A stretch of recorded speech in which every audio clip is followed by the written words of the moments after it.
దేవుని యొక్క అద్భుత ఆశ్చర్యకరమైన నామమునకు మహిమ కలుగునుగాక. క్రీస్తునందు ప్రియమైన వారందరికీ నా స్తోత్రములు తెలియజేయుచున్నాను. ఈ ఉదయకాలమున మన వేకువ మన్నా యొక్క ముఖ్య అంశము రూఢిగా విశ్వసించుము. దీని ధ్యానార్థమై మనము అపోస్తులుడైన పౌలు రోమియోలకు రాసిన పత్రిక 4వ అధ్యాయము 21వ వచనము వైపు మన పరిశుద్ధ గ్రంథమును త్రిప్పెదముగాక. దేవుని మహిమపరిచి ఆయన వాగ్దానము చేసిన దానిని నెరవేర్చుటకు సమర్థుడని రూఢిగా విశ్వసించి విశ్వాసము వలన బలమునొందెను అని చదువుచున్నాము. ఇక్కడ మనము అధ్యాయమంతటిలో విశ్వాసమునకు తండ్రి అయిన అబ్రహామును గూర్చి చూడగలము. అబ్రహాము మృతతుల్యమైన తన శరీరమును సారా గర్భమును బట్టి అవిశ్వాసపడక దేవుడు తనకి చేసిన వాగ్దానమును నెరవేర్చుటకు సమర్థుడని రూఢిగా విశ్వసించి ఆ విశ్వాసమును బట్టి బలమునొందిన వాడిగా కనపడుచున్నాడు. మనము ఎప్పుడైతే రూఢిగా విశ్వసించదమో అప్పుడు మన యొక్క మనస్సులో స్థిరత్వము కలుగును. అది మాత్రమే కాక అటువంటి స్థిరత్వము కలిగిన మీదట మన విశ్వాసములకు వ్యతిరేకముగా ఎవరిని మాట్లాడుటకు మనము అనుమతించము. మన యొక్క పరిస్థితులను బట్టి వెళ్ళుచున్న మార్గములను బట్టి నిరుత్సాహపడము. దేవుడు చేసిన వాగ్దానమును స్వతంత్రించుకొనక ముందు దాని కొరకు దేవుడు క్రియ చేయుట కొరకు కొంతకాలము వేచి ఉండవలసి వచ్చును. కాని ఎప్పుడైతే మనము కార్యములు దేవుడు చేసిన వాగ్దానమునకు తగిన రీతిగా నెరవేర్చబడకపోవుట గమనించేదమో అప్పుడు నీలోని ప్రతి ఆలోచన కూడా నీవు కాలము వృధా చేయుచున్నావనియు నీవు చేయు ప్రయత్నము ఎప్పటికీ జరగదనియు అది అసాధ్యమైన కార్యమనియు నీకు చెప్పును. ఆ విధముగా జరిగినప్పుడు అది నీకు ఒక పరీక్షా కాలమని నీవు గ్రహించవలెను. ప్రియమైన దేవుని జనమా, నీవు వేచియుండు కాలములో దేవుడు నిన్ను జాగ్రత్తగా గమనించుదురని జ్ఞాపకముంచుకొనుము. నీవు జరుగుతున్న ఆలస్యమునకు అలసి విసిగిపోయి దేవునికి ఆయన చేసిన వాగ్దానములకు వ్యతిరేకముగా మాట్లాడేదవా, లేక రూఢిగా ఆయనను విశ్వసించి నీ విశ్వాసమును బలపరుచుకొనేదవా? ప్రభువు గమనించుదురు. నీ విశ్వాసమును బలపరుచుకొని ఏమీ జరగనప్పటికీ నా మనసులో అవిశ్వాసమునకు స్థానము ఇవ్వను అనియు, ఇంత ఆలస్యము జరుగుచున్నదని నేను అధైర్యపడను అనియు, కలత చెందననియు నీవు ధైర్యముగా ఆయన సమయము కొరకు వేచియున్నప్పుడు మాత్రమే నీ జీవితములో అద్భుత కార్యములను చూచెదవు. మనము అదే రోమియోలకు రాసిన పత్రిక 4వ అధ్యాయము 17వ వచనమును గమనించినట్లయితే, తాను విశ్వసించిన దేవుని ఎదుట అనగా మృతులను సజీవులుగా చేయువాడును లేని వాటిని ఉన్నట్టుగానే పిలుచువాడును నైన దేవుని ఎదుట అతడు మనకందరికీ తండ్రి అయి ఉన్నాడు అని చదువుచున్నాము. అవును, నిజముగా మన దేవుడు లేని వాటిని ఉన్నట్టుగా పిలుచు దేవుడై ఉన్నాడు. అబ్రహామునకు చేసిన వాగ్దానమును బట్టి అతడు దేవునిని స్థిరముగా నమ్ముట వలన తనకు చేయబడిన వాగ్దానము ఆలస్యమైనప్పటికీ తన జీవితములో నెరవేరునని ఎరిగియుండెను. తనని పిలిచిన దేవుడు నమ్మకస్తుడని అబ్రహాము రూఢిగా నమ్మెను. నేను నిన్ను ఆశీర్వదించి గొప్ప జనాంగముగా చేసేదనని దేవుడు చేసిన వాగ్దానము వైపే దృష్టించెను గాని క్షీణించిపోవచ్చున తన శరీరమును గూర్చియో సారా యొక్క గర్భమును గూర్చియో అతడు భయపడలేదు. ప్రియమైన దేవుని బిడ్డ, నేడు నీవు ఏ విధముగా ఉండి ఉన్నావు? నీకున్న విశ్వాసము ఏ విధముగా ఉన్నది? నీవు వెళ్ళుచున్న పరిస్థితులను బట్టి నీ విశ్వాసము సన్నగిల్లిపోవచ్చున్నదా? మనము మత్తయి సువార్త 17వ అధ్యాయము 21వ వచనమును గమనించినట్లయితే, మీకు ఆవగింజంత విశ్వాసం ఉండిన ఎడల ఈ కొండను చూచి ఇక్కడ నుండి అక్కడికి పొమ్మనగానే అది పోవును. మీకు అసాధ్యమైనది ఏదియూ ఉండదని నిశ్చయముగా మీతో చెప్పుచున్నానని వారితో అనెను అని చదువుచున్నాము. మనకున్న విశ్వాసమును బట్టియే మనకు ప్రతిఫలము దొరుకునని జ్ఞాపకముంచుకొనుము. నీకున్న విశ్వాసమును బట్టి నీవు చేయుచున్న నిరీక్షణ నిన్ను సిగ్గుపరచదు. పరిశుద్ధ గ్రంథమందు విశ్వాస వీరుల యొక్క చరిత్రను గమనించినట్లయితే, యోసేపు దేవుడు చేసిన వాగ్దానము కొరకు దేవునిచే హెచ్చించబడుటకై 13 సంవత్సరములు వేచియుండెను. అబ్రహాము 25 సంవత్సరములు వేచియుండి ఇస్సాకును పొందెను. మోషే 40 సంవత్సరములు ఇశ్రాయేలీయులను నడిపించుటకు ముందు ఎడారిలో గడిపెను. తండ్రి చేత వాడబడుటకు గాను కుమారుడైన యేసు సైతం 30 సంవత్సరములు వేచియుండెను. వీరందరూ తమ జీవితములలో వేచియుండి సరైన రీతిలో దేవునిచే వాడబడినట్లుగా మనము చూడగలము. పొందగలము. బహుశా నీవు అనుకొనవచ్చును, అన్నేళ్లు వేచియుండి నా వయసైపోయాక అన్ని పొందుకొని ఏమి లాభము అని. మనము పేతురు రాసిన మొదటి పత్రిక 5వ అధ్యాయము 6వ వచనమును గమనించినట్లయితే, దేవుడు తగిన సమయమందు మిమ్మును హెచ్చించున్నట్లుగా ఆయన బలిష్టమైన చేతి క్రింద దీన మనస్కులై యుండుడి అని చదువుచున్నాము. దేవుడు నీ పట్ల కార్యము జరిగించే వరకు ఆయనకు లోబడి, ఆయనకు భయపడి, ఆయనకు స్తుతులు చెల్లించుచు ఆయనలో సంతోషించుము. అసలు నా సమస్యలను బట్టి ప్రార్థనే రాకపోతుంటే ఆయనలో సంతోషించమంటావేంటమ్మా అని మీరు అడగవచ్చును. అవును, మనము చేయవలసిన కార్యము అదియే. దేవుడు తెరుచు ద్వారము ఎవరూ మూయలేని విధముగా ఉండునని మరువకుము. ఆ పొందబోవు బహుమానముకై నీవు రూఢీగా దేవుని యందు విశ్వాసము ఉంచవలెను. అప్పుడు నీ విశ్వాసమునకు తగిన ప్రతిఫలము నీవు పొందగలవు. ఏదియూ లేనట్టి శూన్య స్థితిలో అన్నియూ ఉన్నవని రూఢిగా నమ్మిన అబ్రహాము వలె మన విశ్వాస యాత్రను కొనసాగించదుముగాక. ప్రభువు మిమ్ములను మీ కుటుంబములను దీవించి ఆశీర్వదించి నడిపించుదురుగాక. ఆమెన్.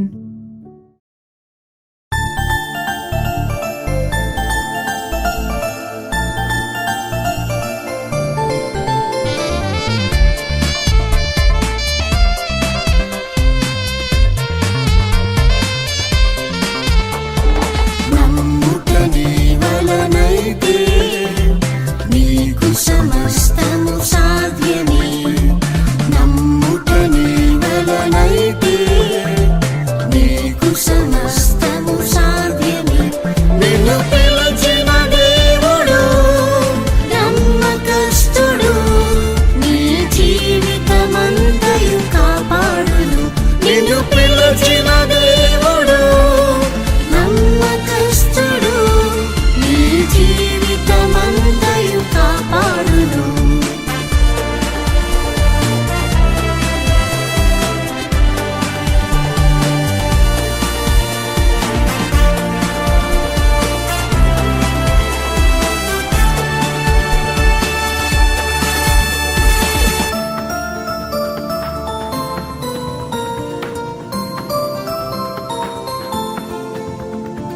దేవుని నమ్మిన మహిమను చూచెదవు, పునరుత్థానము జీవము ప్రభు యేసు.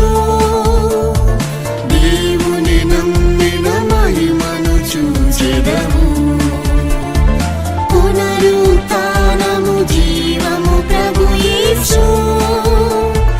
లాజరును సమాధి నుండి లేపిన యేసు ప్రభు, నీ మృతమైన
భారములు దేవునిపై మోపుము.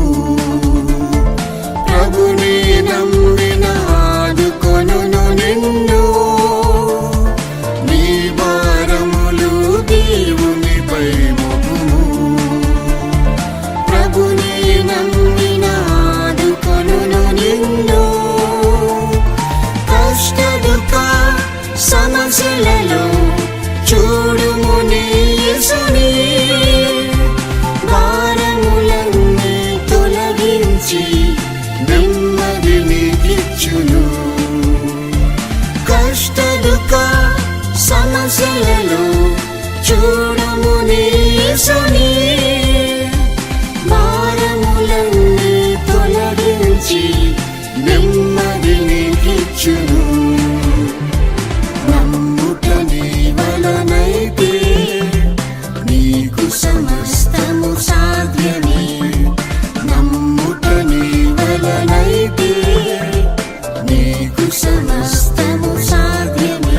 నిన్ను పిలిచిన దేవుడు నమ్మకస్తుడు. నీ జీవితమంతయు కాపాడును. నిన్ను పిలిచిన దేవుడు నమ్మకస్తుడు. నీ జీవితమంతయు కాపాడును.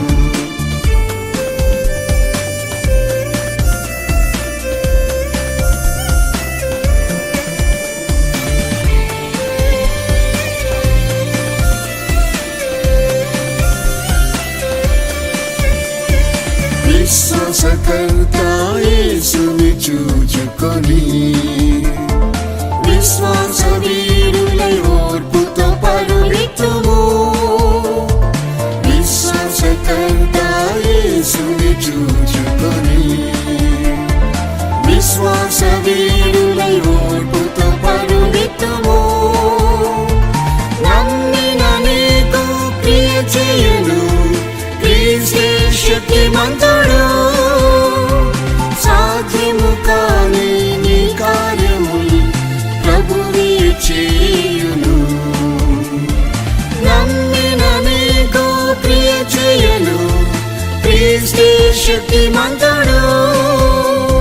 సాధ్యము కాని నీ కార్యములు ప్రభువే చేయును.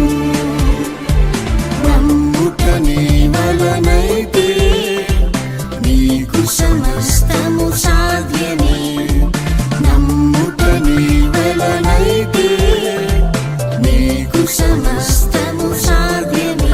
నిన్ను పిలిచిన దేవుడు నమ్మకస్తుడు.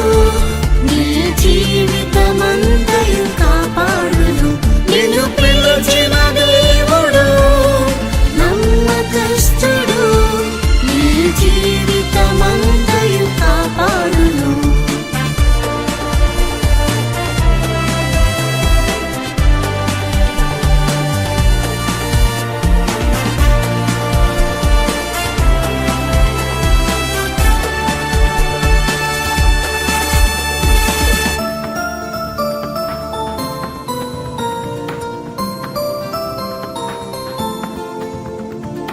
యేసు నీకు దేవుడయున్నాడు. మరణము వరకు విడువక కాపాడును. యేసు నీకు దేవుడయున్నాడు. మరణము వరకు విడువక కాపాడును. నిరీక్షణతో కనిపెట్టుము. ఎన్నడు సిగ్గుపడవు. మహిమలు నిన్ను చేర్చుటకు కృపను నీకిచ్చును. నిరీక్షణతో కనిపెట్టుము. ఎన్నడు సిగ్గుపడవు. మహిమలు నిన్ను చేర్చుటకు కృపను నీకిచ్చును.